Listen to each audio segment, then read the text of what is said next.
हैरान होंगे, 10 लाख बच्चे आज भी स्कूल के सिस्टम से बाहर हैं।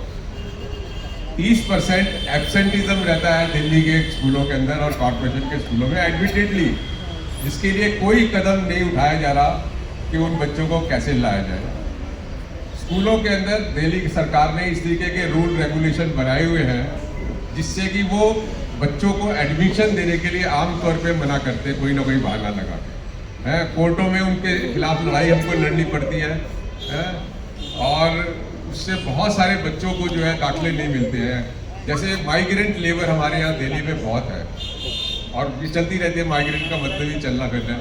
तो ऐसे बच्चों को, बहुत सारे बच्चों को वो कि तुम्हारे पास आधार कार्ड नहीं है, तुम्हारे पास फलाना नहीं है, ये नहीं है, दाखिले नहीं देते। तो बहुत सारी प्रॉब्लम जो है। और इसी तरीके से अगर हम देखें, अभी पीछे आप देखो कि कम से कम 5-6 स्कूल की बिल्डिंगें बनी दिल्ली के अंदर, मतलब इनकम्प्लीट थी, कंप्लीट ही नहीं करी, और उसमें कुछ कितना 100 कुछ करोड़ रुपया दिल्ली सरकार को देना था उसको PWD डिपार्टमेंट को कि कॉन्ट्रैक्टर को देते, वो बिल्डिंगें तैयार होती।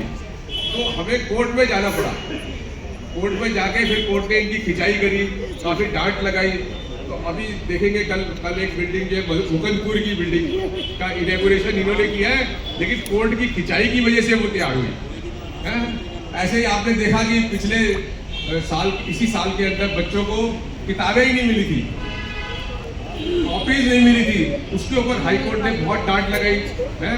म्युनिसिपल कमिश्नर ने जब ये कहा कि स्टैंडिंग कमेटी नहीं है और हम ये बगैर स्टैंडिंग कमेटी के हम ये पास नहीं हो सकता पैसा इन पे खर्चे करने के लिए, तो हाई कोर्ट ने कहा कि छोड़ दो, बाईपास कर जाओ है। और तुम कमिश्नर को पूरी पावर दे दी कि वो बिना स्टैंडिंग कमेटी के वो पैसा सैंक्शन करे। उसके बाद वो किताबें मिली, मतलब पूरे साल किताबें नहीं मिलती, पूरे साल कॉपियाँ नहीं मिलती बच्चों को। टीचर की आप देख रहे हैं आज भी 12-13 हज़ार गेस्ट टीचर्स हैं, इसका मतलब 12-13 हज़ार पोस्टें तो खाली पड़ी है ना, क्यों नहीं भरते हो भाई तुम? तो बहुत सारी प्रॉब्लम्स हैं दिल्ली के एजुकेशन के अंदर। और ये जो बाहर से एकदम चमक दिखता रहता है ना, अंदर पढ़ाई का बहुत बुरी हालत है, स्टैंडर्ड ऑफ एजुकेशन खराब है। अगर आप हॉस्पिटलों की बात करो तो 24 हॉस्पिटल हैं जो अंडर कंस्ट्रक्शन चल रहे हैं पिछले 8-9 साल से, और अब उनका खर्चा डबल हो गया है। मतलब जैसे 500 करोड़ था, 1000 करोड़ चाहिए, और सरकार ने हाईकोर्ट के सामने अपने हाथ खड़े कर लिए कि हमारे पास पैसे नहीं है। तुम्हारे पास बेकार के एडवर्टाइजमेंट करने के लिए पैसे हैं, लेकिन अस्पताल को पूरा करने के लिए पैसे नहीं है। अस्पताल के अंदर आजकल दवाइयाँ नहीं मिल रही हैं। टीबी पेशेंट्स की आप दवाइयाँ अखबार में पढ़ देख रहे हैं कि पेशेंट्स के बाद, पीछे भी हमने भी हाई कोर्ट में केस करके टीबी पेशेंट्स की दवाइयाँ दिलवाई थी जब बंद हो गई थी। तो अस्पतालों के अंदर जो है डॉक्टर्स नहीं है। अभी जो नए अस्पताल बन रहे हैं 24 अस्पताल, उसके लिए 38,000 एम्प्लॉइज चाहिए, जिसकी कोई रिक्रूटमेंट का प्रोसेस ही शुरू नहीं किया।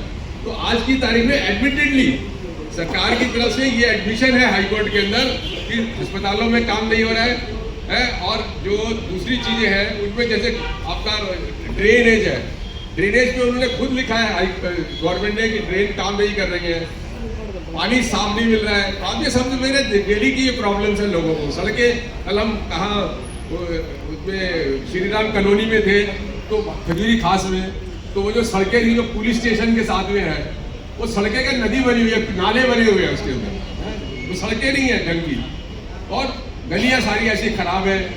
क्या हो रहा है ये? तो इन सब चीज़ों को उठाएंगे, और जो हिंदू मुसलमान हो रहा है उसके भी अगेंस्ट जो है हम लोगों की मुहिम बनी रहती है, और हम बनाएंगे उसको। ऐसे बहुत सारे इश्यूज है। पानी अच्छा आ रहा है, कैसे कह रहे हैं अशोक जी? हाँ जी, पानी तो अच्छा आ रहा है, मैं भी सुन रहती हूँ।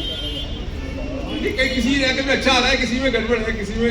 अभी हम जब श्री राम कॉलोनी में थे तो वो बॉटल खरीद के ला रहे थे, झुग्गी वाले, मतलब स्लम वाले। किसी को मिल रहा है, किसी को नहीं मिल रहा। प्रॉब्लम है, पानी की प्रॉब्लम है। बच्चे इतना बच्चे पैदा करते हैं, खाने को कुछ नहीं है, बच्चों का बचपन। ठीक